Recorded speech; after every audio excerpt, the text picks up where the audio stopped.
Mais lors du dernier scrutin,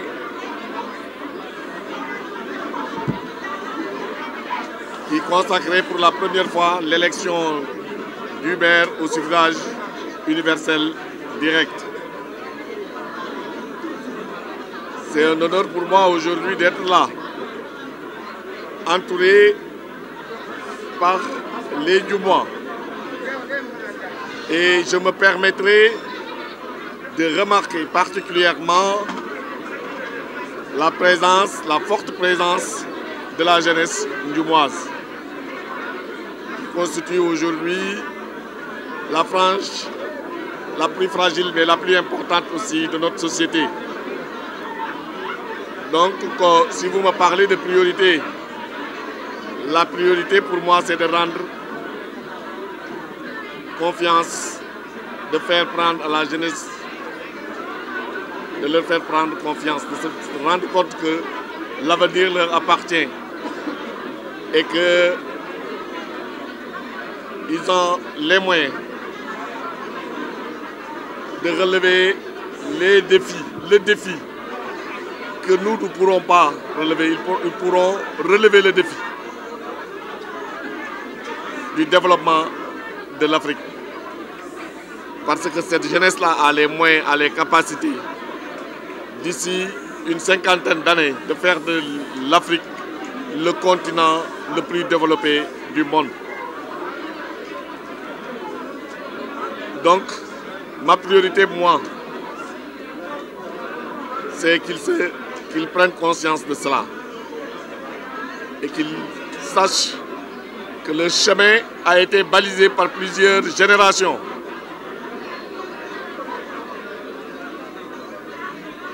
L'horizon reste encore trouble, mais nous percevons des lueurs d'espoir. Cet espoir-là, il faut que ça les pénètre. Ça les sublime. Parce qu'il faut de grands efforts pour y arriver, mais ils en ont les capacités. Pour les gens de ma génération,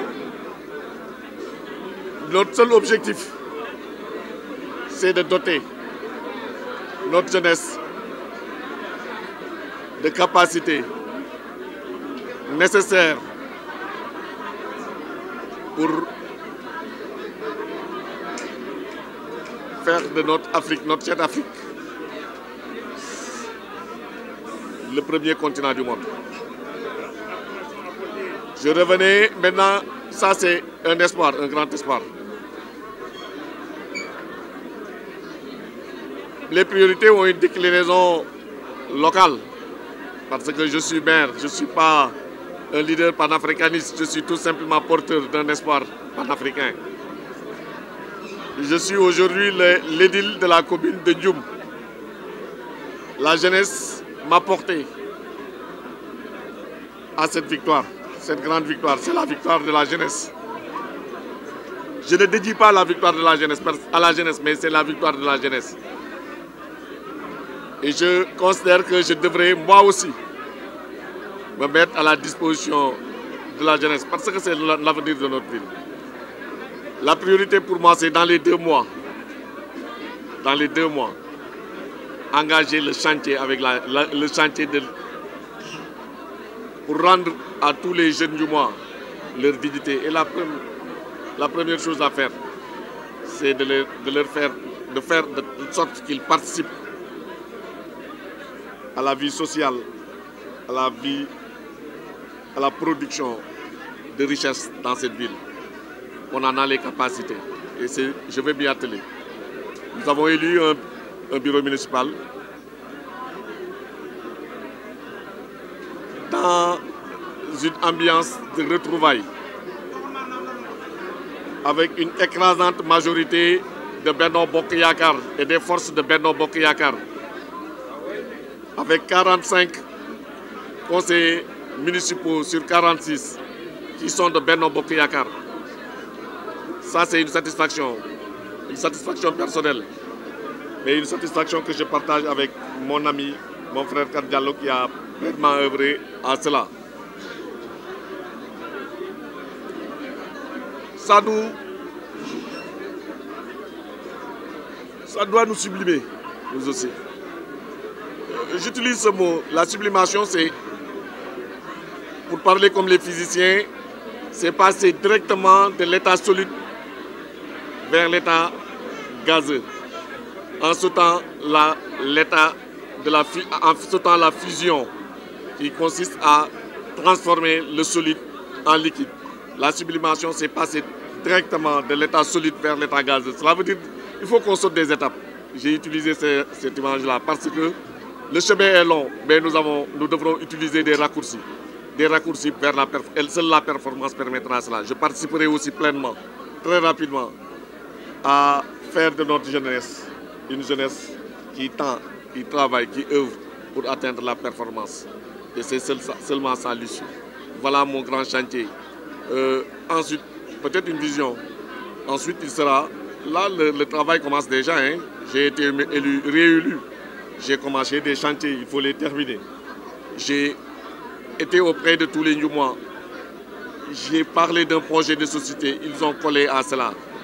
Oui, je m'y attelle tout de suite là pour montrer, pour démontrer, là dans les 2 mois, que ce que j'ai dit, ce n'était pas seulement un discours de campagne, mais un engagement solennel pour Ndioum et pour le département de Podor.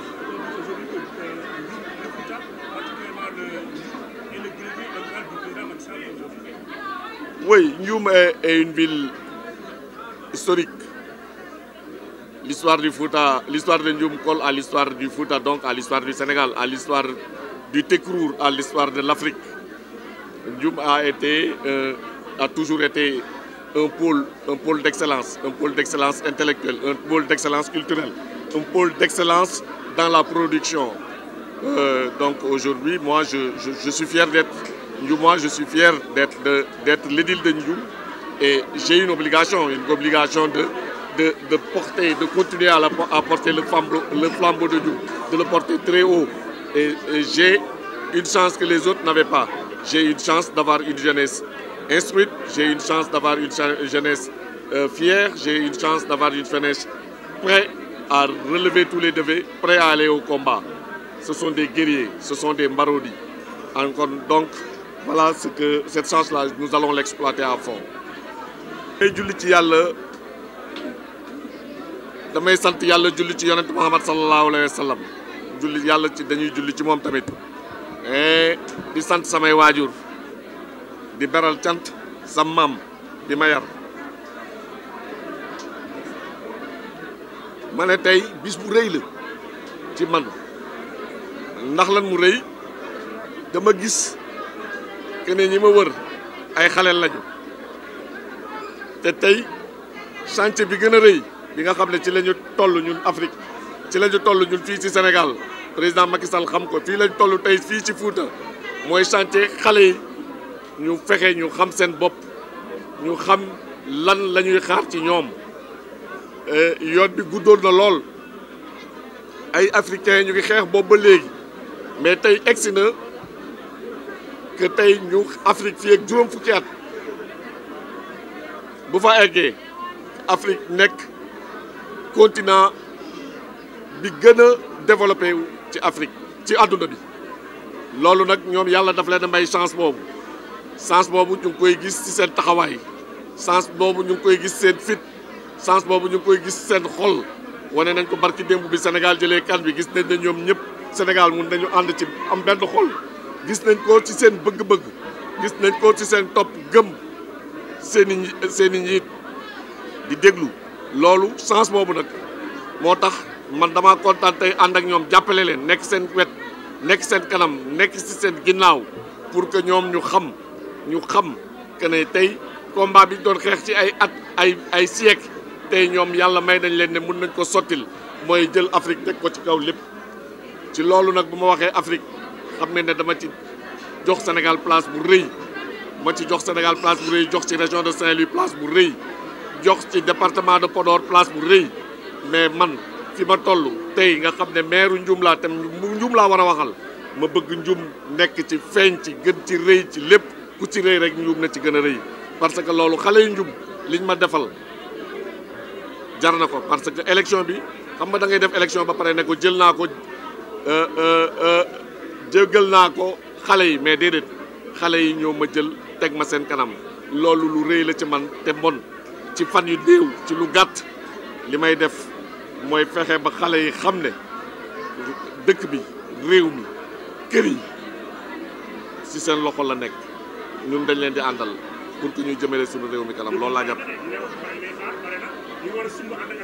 waaw li may sumb xam nga man dañ maa renouveler maire am nay chantier yu ma jëloon mais def naa campagne fukki fan ak juróom campagne bi am na lu ma ci wax ci ay investissement mais li ci gën a tënku mooy xale yi nañu gis seen bopp ci li ñuy def gis ci bopp xale nag mu gis ci boppam ci lépp li ci ëpp mooy ñu am xëy parce que nit ki bu amee xëy rek la ñuy mën a wax ne kii am na commencé na accomplissement commencé na di mën a nekk commencé sotti parce que yàlla bu ñu teel a sotti nag mais yàlla nañu sotti ci sotti bu dëgër que Afrique jeunesse africaine jeunesse sénégalaise sotti jëmale suñu réew kanam jëmale suñu continent kanam loolu ci ay fan yu gàtt la li may wax nii damay continuer liggéey bi donc du ma jël ay temps ne dinaa def mandat bi yëpp non fii ak ay fan yu gàtt xale yi man xam naa li ñuy xaar ci man tamit jël naa ko maa ko sombi maa wax ak ñoom ñu jël ma topporté ma man ak Kane Diallo ak suñu conseil municipal bi il faut ñu naan ko ñoo ko sombi ñun ñoo koy naan bi nag mooy ñu ñeme xale yi ñu ñeme seeni problème taxaw liggéey ci. xam nga du score yi ñu am liggéey la ku gis Fouta gis Sénégal yëpp ni mu bindoo résultats yi ay résultats yi ñu am population yi ñoom ñooy jugé xool am na lu bëri lu ñuy jël mais li ci ëpp doole programme bi bokk na ci programme yi ñuy présenté ak jëf yi ñu jëf espoir bi ñuy jaay am na ci solo il faut nga jaay leen espoir fii nag Fouta li fi am Macky Sall dafa delloo si xol yi ak xel yi jàppale leen ne fii mun naa nekk gisal investissement yi fi am foo dem dëkk boo dem rek liñ fa def même bu doyul am na luñ fa teg li nga xam ne ba indépendance amee ba léegi amatu fa loolu moo tax muy am résultat yi ak képp ku ànd ak moom di ko yabal tey fii ci Ndioum conseil municipal bi bañ ko tegee ñeent fukki ak juróom benn conseil la ñeent fukki conseillers yi ak juróom Benno Bokk Yaakaar la ñu bokk te bu ñu jàppee ni ñu gisee vote élection adjoint maire yi ni mu jàppee même benn bi bokkul Benno Bokk Yaakaar wooteel na waa Benno Bokk Yaakaar. te vote yi ñu am dañuy am ay 46 voix exprimées 100% mooy am même ki nekkul ci Benno Bokk Yaakaar wooteel na waa Benno Bokk Yaakaar loolu li may jox sama xol mooy que ne conseil municipal bi jàpp na xam na lan mooy warugalam man maire sas nañ ma sas biñ ma def nag mooy ma topp ci yoonu unité boobu déglu ñëpp uuf ñëpp wax ak ñëpp liggéey ak vous savez c'est un terme que les gens utilisent mais un titre foncier supposons que ça soit le titre foncier mais le titre foncier pour un politicien un titre foncier partout ça s'acquiert hein, ça s'acquiert. Si vous voulez un petit titre foncier, si vous avez une maison, vous voulez le titre foncier, la voie la plus indiquée, c'est d'investir. C'est d'investir dans la maison, d'investir et de travailler, de développer ce que vous avez. Ce n'est pas sur un terrain essentiellement, mais pour l'essentiel, c'est sur une maison qu'on cherche le titre foncier. Donc si on considère que Macky Sall a un titre foncier, cela veut dire quelque part, il faut, ceux qui le disent, ils reconnaissent, même s'ils ne le disent pas très fort, ils reconnaissent que Macky a beaucoup investi dans le Fouta. Le Sénégal a 60 ans, 62 ans. Le Fouta s'est retrouvé au centre des préoccupations du gouvernement du Sénégal à partir de 2012. Des investissements importants ont été faits. Vous voyez l'île à Morphils, c'est à partir de... Ça fait 2 ans, 3 ans que pour la première fois, on a vu des chantiers pour une voie bitumée. On a vu des écoles se construire. On a vu des dispensaires se faire. On a facilité aux jeunes l'accès à l'emploi.